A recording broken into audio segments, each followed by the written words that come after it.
الذي باركنا حوله لنريه من آياتنا إنه هو السميع البصير. عن أنس رضي الله عنه أن رسول الله صلى الله عليه وسلم قال: أتيت بالبراق فركبته حتى أتيت بيت المقدس فربطته بالحلقة الذي يربط فيها الأنبياء ثم دخلت المسجد فصليت فيه ركعتين ثم عرج بي إلى السماء. وعن ميمونة مولاة النبي صلى الله عليه وسلم قالت: قلت يا رسول الله أفتنا في بيت المقدس. قال صلى الله عليه وسلم: أرض المحشر والمنشر ائتوه فصلوا فيه فإن صلاة فيه 1000 صلاة في غيره. قالت رضي الله عنها: قلت يا رسول الله أرأيت إن لم أستطع أن أتحمل إليه. قال صلى الله عليه وسلم: فتهدي إليه زيتا يسرج فيه من فعل كمن هو أتاه، أو كما قال النبي صلی اللہ علیہ وسلم.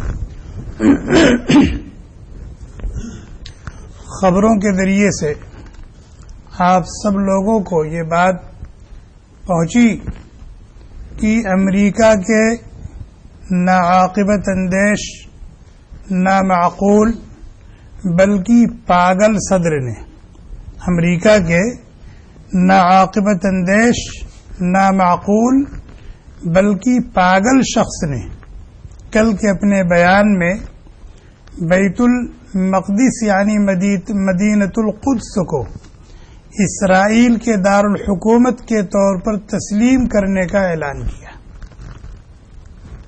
مدینۃ القدس کو جو فلسطین کی راجدھانی ہے اور جس جگہ سے ایک ایک مسلمان مرد و عورت کا دینی اور ایمانی رشتہ ہے، اس شہر کو اسرائیل کے دارالحکومت کے طور پر تسلیم کرنے کی بات کہی اور تل ابیب سے اپنے سفارت خانے کو منتقل کر کے یہاں قائم کرنے کی بات کہی.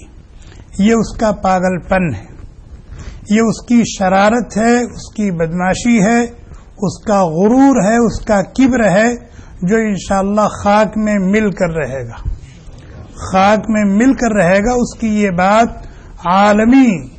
عالمی قانون کے خلاف ہے اور جو ایک مذہبی آزادی ہے اس کو سلب کرنا ہے، اور اس کی یہ بات اس کے منہ پر مار دینے کے قابل ہے.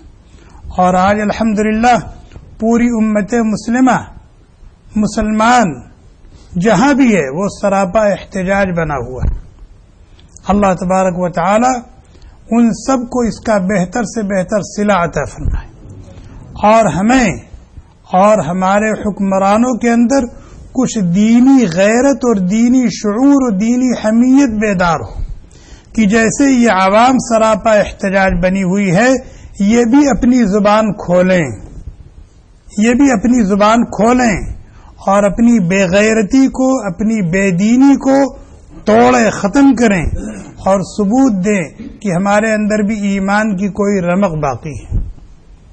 اور جس انداز سے، جس مغرورانہ طریقے پر اس کمینے اور بدبخت شخص نے یہ بات کہی ہے، اسی زبان میں اس کو جواب دیا جائے، اسی زبان میں اس کو جواب دیا جائے. اور جواب تو اگر ہم نہیں دیں گے تو اللہ کا دین ہمارا محتاج نہیں ہے، اللہ کا دین ہمارا محتاج نہیں ہے. اللہ تبارک و تعالی غیب سے ایسے لوگوں کو کھڑا کریں گے، ایسا پیدا کریں گے جو اس کی اس بات کا اس سے اچھے انداز میں جواب دیں گے. لیکن اگر یہ جواب اس کو ہماری طرف سے ملا تو یہ ہمارے لیے شرف کی بات ہوگی، یہ ہماری لیے سعادت کی بات ہوگی، یہ ہماری دینی غیرت اور دینی حمیت، دینی بیداری اور دینی شعور کی علامت اور پہچان ہوگی. یہ ارض فلسطین یہ کوئی معمولی جگہ نہیں ہے، مدینۃ القدس یہ کوئی معمولی جگہ نہیں ہے، اور بغیر مدینۃ القدس کے ارض فلسطین ایسی ہے، بغیر مدینۃ القدس کے ارض فلسطین ایسی ہے جیسے بغیر سر کے یہ جسم، جیسے بغیر سر کے یہ جسم، وہی فلسطین کی حیثیت ہے بغیر مدینۃ القدس کے۔ اور مدینۃ القدس یا ارض فلسطین کا دفاع اور اس کی آزادی اور اس کی حفاظت یہ صرف فلسطینیوں کی ذمہ داری نہیں ہے۔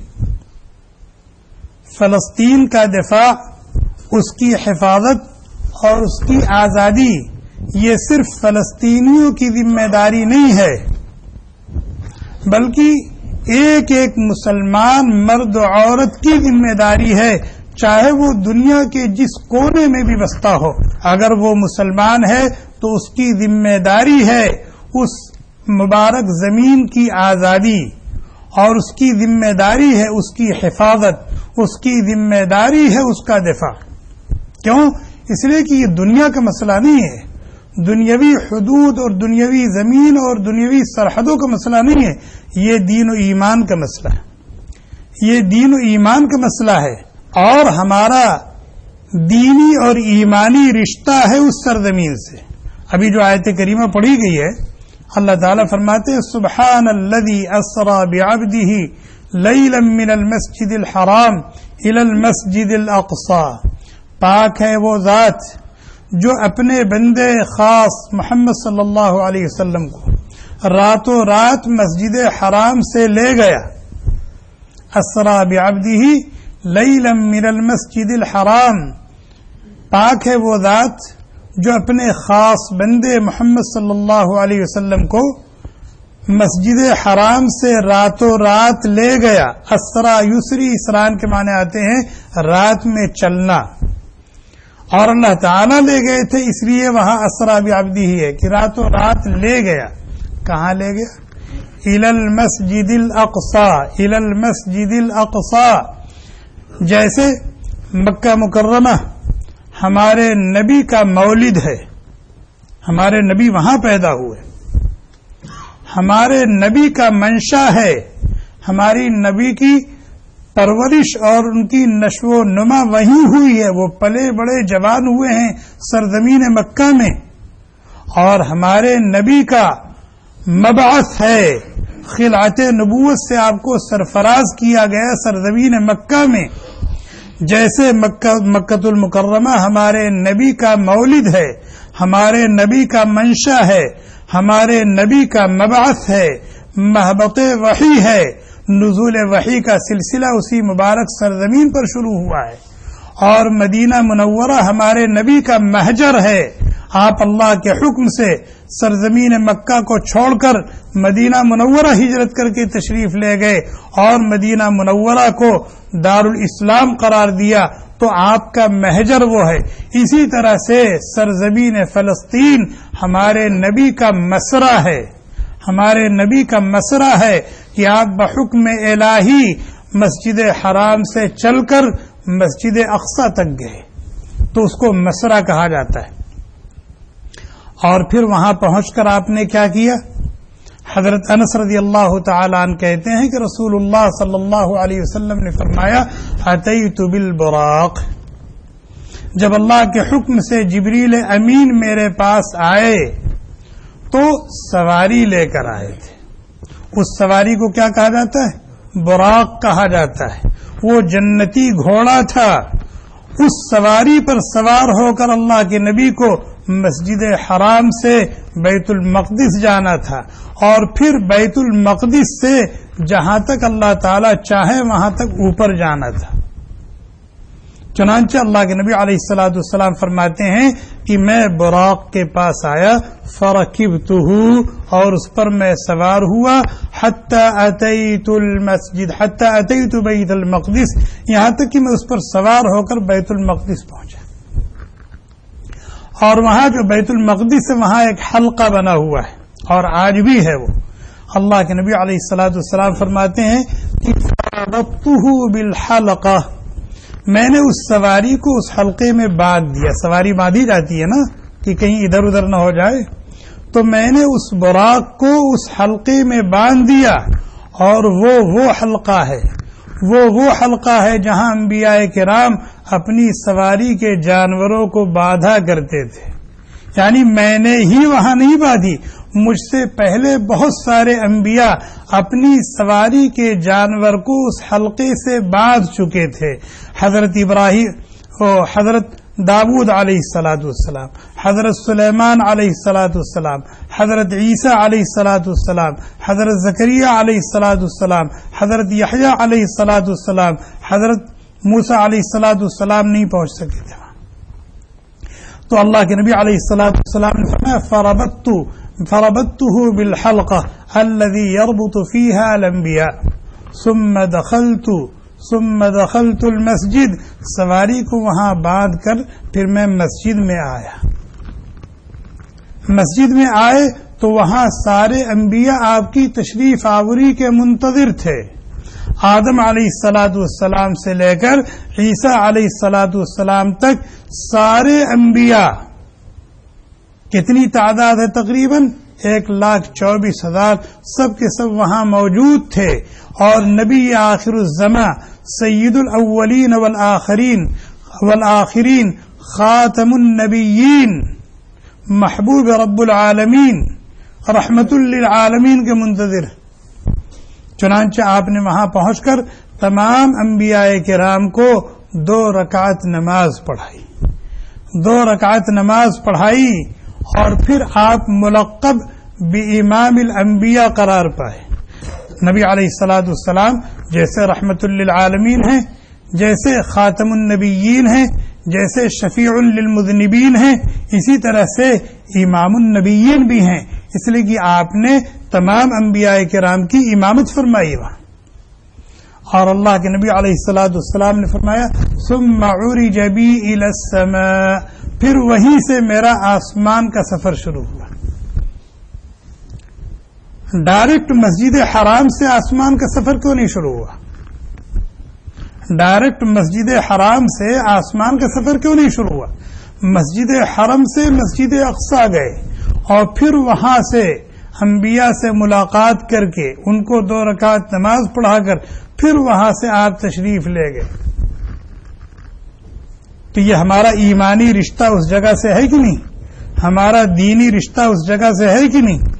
اور صرف اسی حد تک ہمارا رشتہ اس سے نہیں ہے، بلکہ ہم نے 16-17 مہینے مسجد اقصی کی طرف رخ کر کے نماز بھی پڑھی ہے. ہم نے، یعنی ہمارے بڑوں نے. چنانچہ نبی کریم صلی اللہ علیہ وسلم جب مکہ مکرمہ سے ہجرت کر کے مدینہ منورہ تشریف لے گئے، جب تک مکہ میں رہے تو بیت اللہ کی طرف رخ کر کے نماز پڑھتے تھے، اور جب ہجرت کر کے مدینہ منورہ تشریف لے گئے تو شروع کے کچھ دن آپ نے اسی طرح سے نماز پڑھی، بیت اللہ کی طرف رخ کر کے. لیکن پھر اللہ تعالیٰ کا حکم آیا کہ اب آپ مسجد اقصی کی طرف رخ کر کے نماز پڑھا کریں. چنانچہ نبی علیہ الصلاۃ والسلام اور سارے صحابہ اب بجائے بیت اللہ کی طرف رخ کر کے نماز پڑھنے کے بیت المقدس کی طرف رخ کر کے نماز پڑھنے لگے. اور یہ بیت المقدس ہی اس وقت یہودیوں کا اور عیسائیوں کا بھی قبلہ تھا. تو اس طرح سے بھی ہمارا اس سے تعلق ہے اور ہمارا اس سے رشتہ ہے کہ وہ ہمارا قبلہ اول ہے. وہ ہمارا قبلہ اول ہے. 16-17 مہینے کے بعد پھر اللہ تبارک و تعالی نے تحویل قبلہ کیا، یعنی مسلمانوں کا جو قبلہ پہلا قبلہ تھا بیت اللہ، اس کو بحال کر دیا گیا. فرمایا سبحان الذي اسرى بعبده ليلا من المسجد الحرام الى المسجد الاقصى. اس کو مسجد اقصی کیوں کہا جاتا ہے؟ مسجد تو اس لیے کہا جاتا ہے کہ وہاں اللہ کے لیے سجدہ کیا جاتا ہے، لیکن اقصی کیوں کہا گیا؟ اقصی کے معنی آتے ہیں دور کے. وجاء من اقصى المدينة رجل يسعى، شہر کے ایک کنارے سے ایک آدمی دوڑتا ہوا آیا. وجاء رجل من اقصى المدينة يسعى، شہر کے دور کنارے سے ایک آدمی دوڑتا ہوا آیا. اسی طرح سے موسیٰ علیہ الصلاۃ والسلام کے قصے میں بھی اقصی کا لفظ آیا. تو اقصی کے معنی آتے ہیں دور. چونکہ یہ جگہ یہ مسجد اہل مکہ سے بہت دور ہے، مسجد اقصی مسجد حرم سے اہل مکہ سے بہت دور ہے، اس لیے قرآن میں اس کو کیا کہا گیا؟ المسجد الاقصی۔ آگے فرمایا الذی بارکنا حولہ، جس کے ارد گرد ہم نے بڑی برکتیں رکھی ہیں، جس کے ارد گرد ہم نے بڑی برکتیں رکھی ہیں، اور اس سرزمین کو برکت والی زمین قرآن میں ایک جگہ نہیں 10 جگہ کہا گیا ہے۔ قرآن کریم میں ارض فلسطین کو برکت والی زمین، برکت والی زمین، 1-2 آیت میں نہیں 10 سے زائد آیتوں میں اس کو برکت والی اور مبارک زمین کہا گیا۔ چنانچہ اس آیت کریمہ میں بھی کہا گیا الی المسجد الاقصی الذی بارکنا حولہ، الذی بارکنا حولہ، جس کے آس پاس ہم نے بڑی برکت رکھی۔ برکت حصی اعتبار سے بھی اور برکت معنوی اعتبار سے بھی۔ حصی اور ظاہری اعتبار سے برکت یہ ہے کہ وہ پورا علاقہ انتہائی سرسبز و شاداب ہے، وہ پورا علاقہ انتہائی سرسبز و شاداب ہے، وہاں پیداوار چاہے غلے کی شکل میں ہو چاہے پھل فروٹ کی شکل میں ہو، ہر قسم کی پیداوار وہاں دوسری جگہوں کے مقابلے میں زیادہ اور بڑی کثرت سے ہوتی ہے۔ یہ ہے ظاہری برکت۔ چنانچہ آپ وہاں کا زیتون دیکھ لیں، آپ وہاں کی انجیر دیکھ لیں اور دوسرے پھل وغیرہ اور دوسرے اناج وغیرہ دیکھیں، دوسری جگہوں کے مقابلے میں وہاں کثرت سے پیدا ہوتے ہیں، اور دوسری جگہوں کے مقابلے میں وہاں کی پیدا ہونے والی چیزیں انتہائی اچھی، عمدہ، نفع بخش اور لذیذ ہوتی۔ اس لیے فرمایا الذی بارکنا حولہ۔ اور معنوی برکت بھی مراد ہے، وہاں معنوی برکت بھی مراد ہے، اس کو ارض انبیاء کہا جاتا ہے۔ کس کو کہا جاتا ہے؟ ارض انبیاء کہا جاتا ہے۔ فلسطین کو ارض انبیاء کہا جاتا ہے، وہاں انبیاء کی ایک بڑی جماعت مدفون ہے، انبیاء کی، صلحاء کی، اولیاء کی، اتقیاء کی ایک بڑی جماعت وہاں مدفون ہے، اسی لیے اس کو ارض انبیاء بھی کہا جاتا ہے۔ اور صحابہ کرام میں حضرت عبادہ ابن صامت رضی اللہ تعالیٰ عنہ، حضرت شداد ابن اوس رضی اللہ تعالیٰ، ان کے علاوہ بھی صحابہ کرام کی ایک بڑی جماعت ہے جو اس سرزمین میں مدفون ہے، تو اس اعتبار سے بھی وہ برکت والی ہے، ظاہری مادی اعتبار سے بھی برکت والی ہے اور روحانی اور معنوی اعتبار سے بھی برکت والی ہے۔ الذی بارکنا حولہ لنریہ من آیاتنا، کیوں لے گئے تھے آپ محمد صلی اللہ علیہ وسلم کو؟ آپ مسجد حرم سے بیت المقدس اور پھر بیت المقدس سے آسمان پر کیوں لے گئے تھے؟ لنریہ من آیاتنا، تاکہ ہم اپنی عجائب قدرت کا ان کو مشاہدہ کرائیں، تاکہ ہم ان کو اپنی عجائب قدرت کا مشاہدہ کرائیں، اپنی قدرت کی نشانیاں ان کو دکھائیں۔ چنانچہ پہلی نشانی کیا تھی؟ براق ہی پہلی نشانی تھی، براق ہی پہلی نشانی تھی کہ اللہ کے نبی علیہ الصلاۃ والسلام نے مسجد حرم سے بیت المقدس کا اور بیت المقدس سے 7ویں آسمان تک نہیں، 7ویں آسمان کے اوپر تک کا سفر کیا جہاں تک اللہ نے چاہا، اور پھر واپس بھی آ گئے۔ آپ کے دروازے کی کنڈی ہلتی رہی، دروازے کی کنڈی ہلتی رہی، اتنے مختصر وقت میں اتنا لمبا سفر۔ اور نبی علیہ الصلاۃ والسلام معراج میں صرف 7ویں آسمان تک نہیں گئے تھے، بلکہ 7ویں آسمان تک تو جبریل امین جو رفیق سفر تھے وہ وہاں تک تھے، سدرۃ المنتہا تک۔ جبریل علیہ الصلاۃ والسلام نبی علیہ الصلاۃ والسلام کے ساتھ گئے، اور وہاں پہنچنے کے بعد کہنے لگے اب آگے میں نہیں جا سکتا، میری حد ختم ہو گئی ہے، اب آگے آپ جانے، آپ کا محبوب جانے، آپ کا اللہ جانے۔ اور کیا کہا شیخ سعدی نے کہا اگر یک سرے منہ برتر پرم فروغ تجلی بسوزت پرم کہ اگر میں یہاں سے بال برابر بھی آگے بڑھا تو اللہ تبارک و تعالی کی تجلیات میرے پروں کو جلا کے خاک کر دیں گی. پھر اللہ کے نبی علیہ الصلوۃ والسلام وہاں سے آگے گئے. میں یہ عرض کر رہا تھا کہ اس مبارک زمین سے ہمارا دینی و ایمانی و روحانی رشتہ ہے، روحانی رشتہ ہے. تو وہاں برکتیں ظاہری مادی اور حصی بھی ہیں، اور وہاں برکتیں روحانی معنوی بھی ہیں، روحانی معنوی اور دینی بھی ہیں. عراق میں حضرت ابراہیم علیہ الصلاۃ والسلام کا مولد اور آپ کا منشا ملک عراق کا ایک شہر تھا.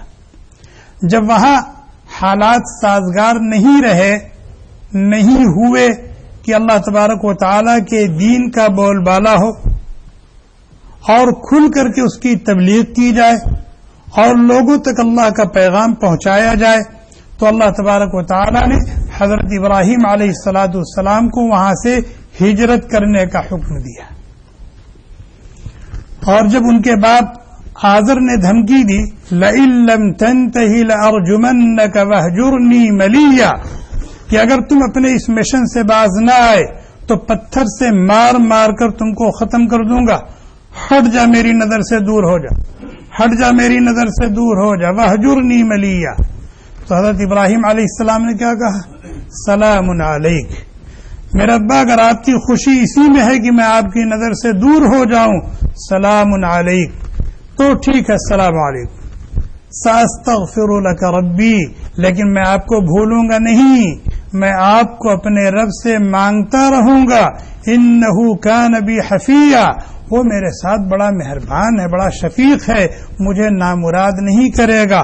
اور پھر فرمایا انی ذاہب الی ربی سیہدین، میں اپنے رب کی طرف جا رہا ہوں، وہ مجھے راستہ دکھائے گا کہ میں کہاں جاؤں اور کہاں میرا مشن پورا ہو سکتا ہے. جو ذمہ داری میرے کاندھوں پر رکھی گئی ہے، اس ذمہ داری سے میں سبکدوش کیسے ہو سکتا ہوں؟ وہ کون سی سرزمین ہے؟ چنانچہ اللہ تبارک و تعالی نے حضرت ابراہیم علیہ الصلاۃ والسلام کو ہجرت کا حکم دیا، اور کہاں جانے کی بات کہی؟ ملک شام جو فلسطین ہے، فلسطین کی طرف ہجرت کرنے کا حکم دیا. چنانچہ 6 نفری قافلہ وہاں سے چلا. 6 نفری قافلہ حضرت ابراہیم علیہ الصلاۃ والسلام تھے، اور ان کی بیوی حضرت سارہ رضی اللہ تعالی عنہا تھی، اور کون تھا؟ اور ان کے بھانجے حضرت لوط تھے جو مسلمان ہوئے تھے، اور بعد میں پھر وہ نبی بنے. اسی کو اللہ تعالیٰ نے فرمایا وَنَجَّيْنَاهُ وَلُوطًا، ظالم، سرکش، بدماش قوم کے شر سے ہم نے نجات دی، بچایا ابراہیم کو اور لوط کو. کہاں بھیجا آپ نے؟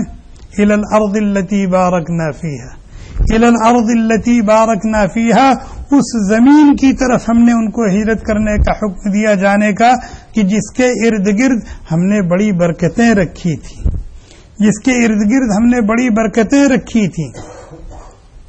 اور ایک جگہ اور تذکرہ کیا ہے وَلِسُلَيْمَانَ الرِّيحَ عَاصِفَةً تَجْرِي بِأَمْرِهِ إِلَى الْأَرْضِ الَّتِي بَارَكْنَا فِيهَا، إِلَى الْأَرْضِ الَّتِي بَارَكْنَا فِيهَا.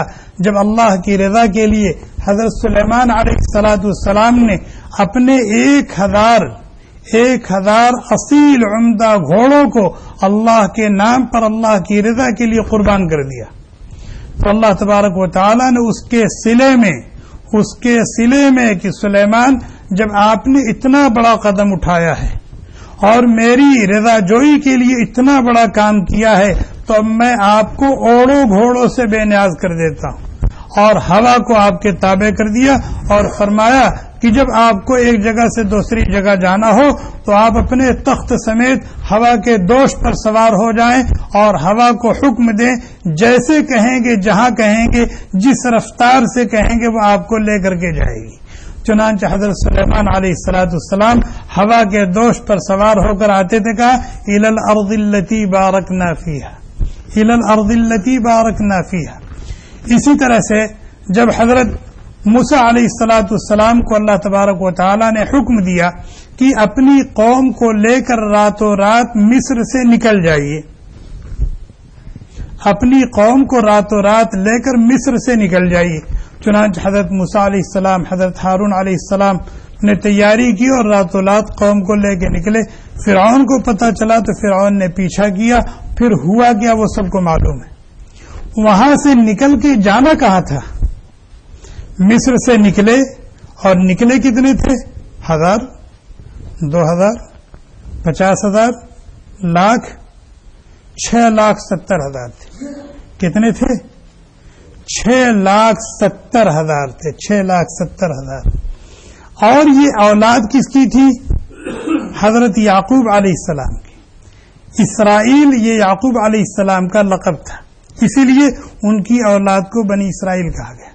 یہ اصل میں رہنے والے تھے شام ہی کے، کنعان کے رہنے والے تھے۔ اور یوسف علیہ السلام ابتلاءً کنعان سے کہاں پہنچے تھے؟ مصر۔ اور پھر یعقوب علیہ السلام اپنے 11 بیٹوں کو لے کر مصر منتقل ہو گئے تھے۔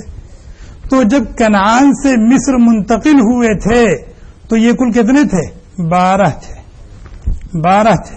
اور جب مصر سے نکلے ہیں تو انہی 12 سے کتنے بنے تھے؟ 6,70,000 بنے تھے۔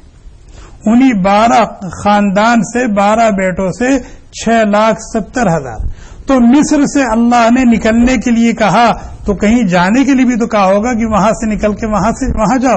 یا قوم ادخلوا الارض المقدسة التي كتب الله لكم۔ ارض مقدسہ جس کو الارض التي بارکنا فیہا کہا گیا ہے، اسی کو اس آیت کریمہ میں ارض مقدسہ کہا گیا ہے۔ تو یہ ہے فلسطین کی زمین، جو انتہائی مبارک زمین ہے، ظاہری اور مادی اعتبار سے بھی، روحانی اور معنوی اعتبار سے بھی، روحانی اور معنوی اعتبار سے بھی۔ اور بیت المقدس کی سب سے پہلے جو تعمیر ہوئی ہے وہ حضرت ابراہیم علیہ السلام کے ہاتھوں ہوئی۔ پہلے مسجد حرم کی تعمیر کی اور اس کے 40 سال کے بعد پھر بیت المقدس یعنی مسجد اقصی کی تعمیر کی۔ اور حضرت سلیمان علیہ السلام کی طرف جو منسوب ہے کہ آپ نے مسجد اقصی کی تعمیر کی، یہ اس کی نشأت ثانیہ تھی۔ اس کی پہلی تعمیر حضرت ابراہیم علیہ السلام کے ہاتھوں ہوئی ہے، اور مسجد حرم کی تعمیر اور بیت المقدس مسجد اقصی کی تعمیر کے درمیان 40 سال کا فاصلہ ہے، 40 سال کا فاصلہ ہے۔ تو میں وہ حدیث سنا رہا تھا کہ نبی کریم صلی اللہ علیہ وسلم کی وادی حضرت میمونہ کہتی ہے کہ میں نے نبی کریم صلی اللہ علیہ وسلم سے پوچھا کہ بیت المقدس کے بارے میں ذرا کچھ بتائیں، مسجد اقصی کے بارے میں کچھ بتائیں۔ اللہ کے نبی علیہ السلام نے فرمایا ارض المنشر والمحشر ہے۔ وہ ارض تو ارض المنشر والمحشر ہے کہ اسی سرزمین پر میدان محشر یعنی حشر اسی سرزمین پر برپا ہوگا۔ وہ ارض محشر ہے، یعنی جب کائنات کا سارا نظام ختم ہو جائے گا اور لوگ یہ سارا نظام درہم برہم ہو جائے گا اور سارے لوگ مر جائیں گے، اور پھر اللہ تبارک و تعالیٰ کے حکم سے دوبارہ سور پھونکا جائے گا اور لوگ ایک زمین پر اکٹھا کیے جائیں گے، لا فیہا عوجا ولا امتا، اور وہ زمین ایسی ہموار اور برابر ہوگی کہ ہر ایک دوسرے کی نظر میں ہوگا، کوئی کسی چیز کے اوٹ میں ایک اور کسی چیز کے کہیں گڈھا ہو، کہیں پہاڑ ہو، کہیں اونچا کہیں نیچا، کوئی نظر آئے کوئی نظر نہ آئے، اس طرح کی چیز نہیں ہوگی۔ کہہ رہے وہ سرزمین کون سی ہے؟ وہ ارض شام ہے، ارض فلسطین ہے، ارض المنشر والمحشر۔ پھر آپ نے فرمایا ایتوہ فصلوا فیہ، وہاں جاؤ اور وہاں جا کے نماز پڑھو، مسجد اقصی میں جا کے نماز پڑھو۔ اتنی فضیلت کیا ہے؟ فرمایا فإن فیہ صلاة ألف صلاة فی غیرہ، تم دوسری مسجدوں میں نماز پڑھو گے اور بیت المقدس میں نماز پڑھو تو وہاں کی ایک نماز دوسری مسجدوں میں پڑھی ہوئی نماز سے 1000 گنا بڑھی ہوئی، 1000 گنا بڑھی ہوئی ہے۔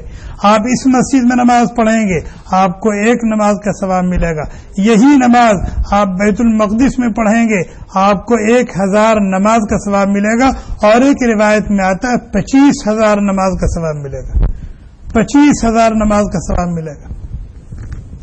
حضرت میمونہ رضی اللہ تعالی عنہ کہتی ہیں یا رسول اللہ ارأیت ان لم استطیع ان اتحمل الیہ، اگر میں وہاں نہ جا سکوں تو پھر یہ فضیلت کیسے حاصل کروں؟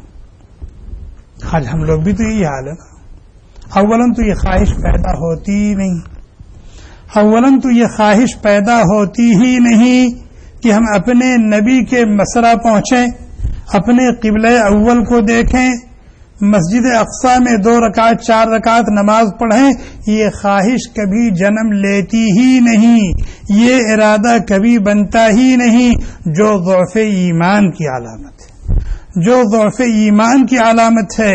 اور اگر کہیں دل کے کسی گوشے میں کبھی یہ خواہش پیدا ہوتی بھی ہے تو ہم سوچتے یہ ہمارا مقدر کہاں، یہ ہمارا مقدر کہاں، ہم وہاں پہنچیں گے کیسے؟ تو راستہ بتا دیا ہے، کس نے راستہ بتا دیا؟ حضرت میمونہ نے پوچھا کہ اے اللہ کے نبی علیہ السلام اگر میں وہاں نہ پہنچ سکوں، ثواب تو بہت ہے، جی بھی چاہتا ہے حاضری دوں، لیکن اگر نہ پہنچ سکوں تو پھر کیا کروں؟ اس شرف سے محروم رہنا ہی میرا مقدر ہے۔ اللہ کے نبی علیہ السلام نے فرمایا تہدی لہو زیتن، اگر نہیں جا سکتی ہو تو کسی جانے والے کے ہاتھ تیل ہی بھیج دو، کسی جانے والے کے ہاتھ تیل ہی بھیج دو جس سے مسجد اقصی میں چراغ جلایا جائے، روشنی کی جائے۔ بھائی مسجدوں میں چراغ کی ضرورت پڑتی ہے، روشنی کی ضرورت پڑتی، یہ اس زمانے کی بات۔ تہدی لہو زیتن یسرج فیہ، تیل ہی کسی جانے والے کے ہاتھ بھیج دو کہ اس تیل کے ذریعے سے وہاں اجالا ہو، روشنی ہو۔ من فعل فہو کمن اتاہ، جس نے یہ کر لیا تو اس کو وہ ثواب ملے گا جس نے وہاں جا کر کے 2 رکعت نماز پڑھی ہے، جس نے وہاں جا کے 2 رکعت نماز پڑھی ہے اس کو جو ثواب ملے گا، وہ تڑپ رکھتے ہوئے عدم قدرت کی وجہ سے آدمی نے اتنا کر لیا تو اس کو بھی وہ شرف اور وہ فضیلت حاصل ہو جائے گی اور اس میں سے کچھ حصہ اس کو مل جائے گا۔ آج ہم سوچیں کہ تیل کی وہاں کیا ضرورت ہے، اب ہم تیل کیسے بھیجیں؟ مقصد تیل بھیجنا ہی نہیں ہے، مقصد وہ شرف اور ثواب حاصل کرنے کے لیے تیل ہی بھیج کر کے ہی نہیں، بلکہ کسی بھی طریقے سے ہم فائدہ پہنچا سکتے ہیں۔ دعا کریں، اللہ تعالی نے ہمیں دولت دی ہے، ہم وہاں کے لیے، وہاں والوں کے لیے جو کچھ بھیج سکتے ہیں، نقد کی شکل میں، روپے اور کپڑے لتے کی شکل میں، ساز و سامان کی شکل میں، اس کی حفاظت کے لیے، اس کی سربلندی کے لیے، اس کے دفاع کے لیے، اس کی آزادی کے لیے ہم کوئی بھی قدم اٹھا سکتے ہیں اور کچھ بھی حرکت کر سکتے ہیں، کریں انشاءاللہ اللہ تعالی محروم نہیں کریں گے، اللہ تعالی محروم نہیں۔ اور یہ بات ہم اپنے دل و دماغ میں بالکل بیٹھا لیں کہ فلسطین کا مسئلہ صرف فلسطینیوں کا مسئلہ نہیں ہے، فلسطین کا مسئلہ، بیت المقدس کا مسئلہ، مسجد اقصی کا مسئلہ یہ فلسطینیوں کا مسئلہ نہیں ہے، بلکہ یہ پوری امت مسلمہ کا مسئلہ ہے، پوری امت مسلمہ کا مسئلہ ہے۔ اور جیسے امریکی صدر مجرم ہے، اگر اس کو لگام نہیں دیا وہاں کی عوام نے تو پوری امریکی قوم مجرم ہے، پوری امریکی قوم مجرم ہے۔ اگر انہوں نے اپنے صدر کو لگام نہیں دیا اور اس نے اپنے اس بیان کو واپس نہیں لیا اور جو اس کی ناپاک سازش ہے، ناپاک ارادہ ہے، اس کو روح بعمل لانے میں آگے بڑھتا رہا تو پوری امریکی قوم مجرم ہے۔ اور اگر ہم ہاتھ پہ ہاتھ رکھے تماشائی بنے بیٹھے رہے تو اس سے بڑے مجرم ہم ہیں، اس سے بڑے مجرم ہیں۔ اور یہ یاد رکھیں ایسا یہ کبھی کر نہیں پائیں گے۔ بھوک رہے ہیں کتوں کی طرح سے، پہلے بھی بھوکتے رہے ہیں، بھوک رہے ہیں، آئندہ بھی بھوکیں گے، ایسا کر نہیں پائیں گے، لیکن یہ سوچ کر کے ہم بیٹھے رہیں کہ کر نہیں پائیں گے، کیوں؟ اللہ تبارک و تعالی حفاظت کرے گا۔ ایک حدیث میں آتا ہے اللہ کے نبی علیہ الصلوۃ والسلام نے فرمایا اس مبارک سرزمین کے ارد گرد اس مبارک سرزمین کے ارد گرد اہل ایمان کا ایک ایسا مضبوط اور مستحکم ٹولہ رہے گا ہر دور اور ہر زمانے میں، جو اس مبارک سرزمین کی دفاع کرتا رہے گا، اس مبارک سرزمین کی دفاع کرتا رہے گا۔ باقی رہ گیا اتار چڑھاؤ، نشیب و فراز، وتلک الایام نداولها بین الناس، یہ تو اللہ تبارک و تعالیٰ کی سنت ہے، اللہ کا طریقہ ہے، لیکن اگر ہم کچھ کرتے ہیں، اپنا حصہ لگاتے ہیں، تو یہ ہمارے لیے شرف کی بات ہے، ہمارے لیے سعادت کی بات ہے۔ ہمیں اس شرف سے، اس سعادت سے اپنے آپ کو محروم نہیں کرنا چاہیے۔ دو قلق ہے، ایک قلق تو یہ ہے کہ غیر بدمعاشی کر رہے ہیں غیر ہیں، غیر بدمعاشی کر رہے ہیں کریں، ان کو کرنا ہے، وہ تو غیر ہیں، لیکن افسوس صد افسوس عبداللہ بھی اس کی ہاں میں ہاں ملا رہا ہے، محمد بھی اس کی ہاں میں ہاں ملا رہا ہے، اور اپنے آپ کو مومن اور مسلمان کہنے والا بھی اس کی تائید کر رہا ہے، اور کھل کر کے نہیں، در پردہ اس کا یہ بیان، اس کے اندر اتنی جرأت نہیں کہ وہ اس طرح کا بیان دے، اس طرح کا ناپاک ارادہ ظاہر کرے، اس کے پیچھے اپنوں کا ہاتھ ہے جن کو منافقین کہا جاتا ہے۔ اللہ تعالیٰ ان شریروں کے شر سے پوری امت کی حفاظت فرمائے، جو اس وقت کرسی پر بیٹھے ہوئے ہیں، اقتدار میں ہیں، ان کی شہ پر، بعضوں کی شہ پر ایسا ہو رہا ہے۔